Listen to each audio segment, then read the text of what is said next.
Last month on Jim Ross's podcast, the possibility was mentioned, the what if, of Shane McMahon joining AEW. And Conrad Thompson said that he had gotten a text message from a mutual friend of theirs suggesting that the idea might not be as far-fetched as you would think, and that Shane had reached out to members of the AEW roster to at least hypothetically discuss the possibility.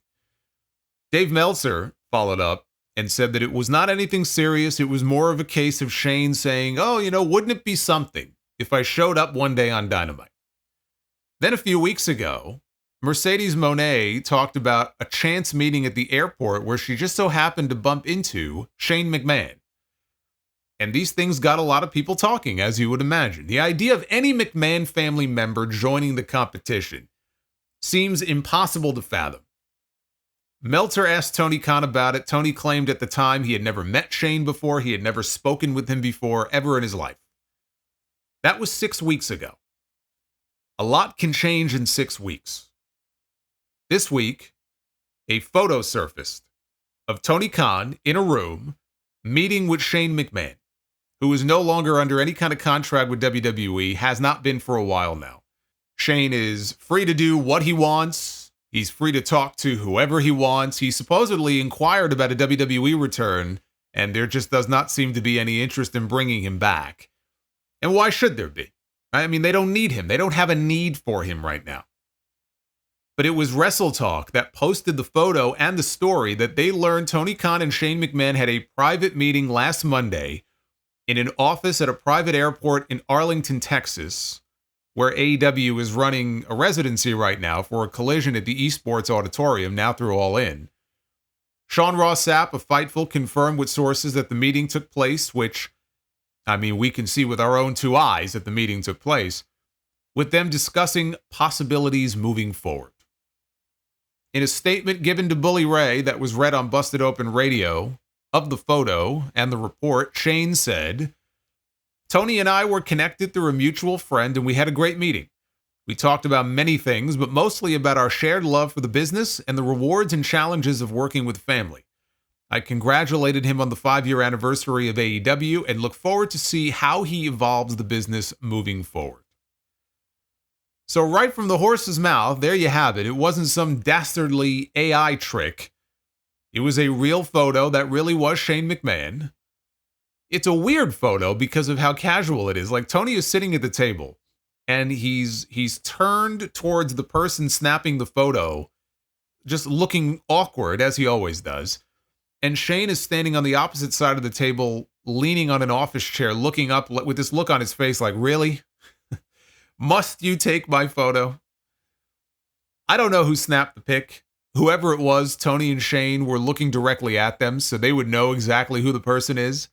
It's not as if it was some random fan who happened upon a private meeting between the two of them. This was not some invasion of privacy. You posted that pic without our permission. No, if Tony didn't want that photo leaked, it would not have been leaked. It was leaked to get people talking. Which is too bad, really, because if he does end up bringing in Shane McMahon, imagine the reaction on Dynamite if he walked out unannounced as a complete surprise. If you're going to bring in Shane, at least get that initial holy shit pop out of it, right? Now you'll still get a holy shit chant, but now they blew the surprise of it. It always irritated me that they showed Eric Bischoff backstage at Raw before he actually came out, because it could have been a much bigger surprise had they not done that. So yeah, this was totally done on purpose. WrestleVotes tweeted, asked a longtime WWE employee friendly with Shane for thoughts on the Tony Khan picture. The response, Shane's as smart as they come. Taking a preliminary meeting does not surprise anyone here. Look, Shane is a savvy guy. He knew taking a meeting with Tony Khan, word was going to spread, and it was going to get people talking. And if WWE did not want to bring him back, he would potentially be able to make a deal with Tony Khan to come to AEW. And if WWE did not want him going to AEW, then they would make him an offer to bring him back, and I'm sure he would have jumped at it. There was really no downside in this for Shane McMahon. When this Shane McMahon stuff first came up in June, I talked about it on the Sound Off, and I said AEW does not need Shane McMahon, or any other McMahon for that matter. Part of the appeal of AEW from the very beginning was that it was a McMahon-free zone. Even if you are of the belief that if AEW stays true to what brought them to the dance, it's not enough anymore to grow their audience and they need to try something new. Even if you believe that, bringing in Shane McMahon is not going to do anything to fix the problems that they have or to turn their fortunes around beyond the initial curiosity bump. Because even if Tony brought in Shane McMahon, let's say for a behind-the-scenes role, he's going to end up on television in some capacity. And that first appearance is going to bring them some extra eyeballs, for sure. But then what? Right? There are people who think that this would be a terrible idea, and there are others who think that this could be just what AEW needs. To which I ask, why? Why? What makes you think that Shane McMahon is what AEW needs? If he joins as a performer, an authority figure, let's say, of some kind, maybe he works some matches, how does that change anything? Like, if they work him into this elite angle, what is the payoff? How does he make that angle better than it is right now? They have completely shit the bed on this angle already. They dropped Tony Khan on his head. He was back a few weeks later sitting in Gorilla on TV like nothing ever happened. He's still the president of the company. I have no idea how the Young Bucks have the power to suspend people, and Tony, as their boss, can't just overrule them or unsuspend those same people. They haven't bothered to explain any of this. And in wrestling, you don't always have to explain every little detail, but if you want people to take this stuff seriously enough, this angle seriously enough, that they can at least reasonably buy into it, it's just stuff like that. When you see Tony just making decisions anyway, that just kills the entire thing. Because you don't really feel like anything is really in jeopardy. I'm not sure how adding Shane to that angle would change that. Or maybe he doesn't get involved there. Maybe he just comes in and wrestles, right? That would be fucking awful. Based on the last few times I've seen him in the ring, my interest level in that is pretty low. Shane matches used to be fun. That was a long time ago, okay? He would take these spectacular bumps. But that's what they have Darby Allin for, and I guarantee you that he comes cheaper than Shane McMahon would. It's not that I have an issue with Shane coming in because he's Vince McMahon's son. Or, Tony Khan called WWE the Harvey Weinstein of pro wrestling, which was a clear dig at Vince. And now here he is potentially doing business with Vince's son. I'm not going to condemn the son for the sins of the father. I don't know what he did or did not know about what his creepy old man was allegedly doing. Unlike Triple H and Stephanie, he wasn't even an executive in the company when they brought him back. They brought Shane back strictly as a performer. Even when Vince sent him home after the Royal Rumble, where he supposedly, put himself over all the other talent, and he, people were, not happy about the decisions he was making. Like, I don't think he had any type of formal position. I think they just brought him in to be in the match, and they let him serve as an agent for it. I don't know what kind of relationship Shane actually had with his father by that point, nor do I care. Honestly, that doesn't factor into the thinking here for me at all. I just want to know where the value is for Tony Khan beyond the shock value. I want somebody to articulate for me where this narrative started of Shane having all of these great creative ideas over the years. What evidence is there of this? Because I've heard this argument as well. Oh my God, you got to put him on the creative team. Or, oh, all these ideas that he can bring to the table.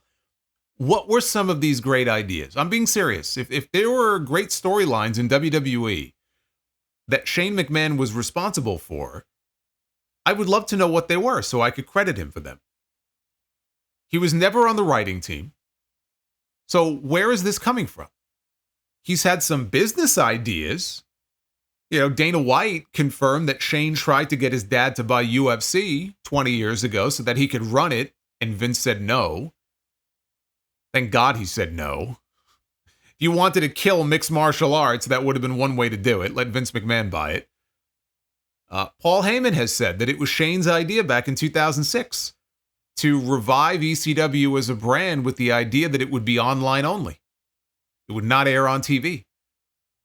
And they would use legacy ECW talent along with developmental talent to populate the roster on the show. And it was only when they got interest from Sci-Fi in putting the show on TV that Vince, took over and stuck his hands in it. And we all know how that turned out. Could that have worked? It might have allowed them to make ECW more of an underground type product, kind of in line with what they used to be. But I don't know, online only in 2006 would have been tough. It's not like today where you have all of these different streaming services or even YouTube, right? YouTube now is so ubiquitous. But back then, YouTube was still in its infancy. It was barely a year old. That was the same year that Twitter started. That's how far back we're going here.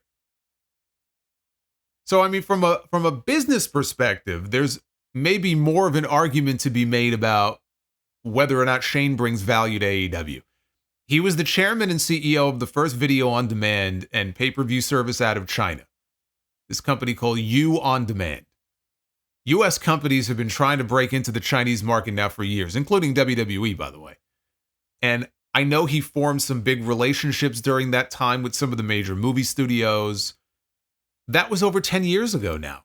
Could that knowledge and his past contacts be useful for Tony Khan in some way? Possibly. I think Tony Khan's issues have more to do with the creative end of things and his roster management, more so than his ability to make international deals. But I won't say that Shane could not be an asset in that regard. It's possible that he could be.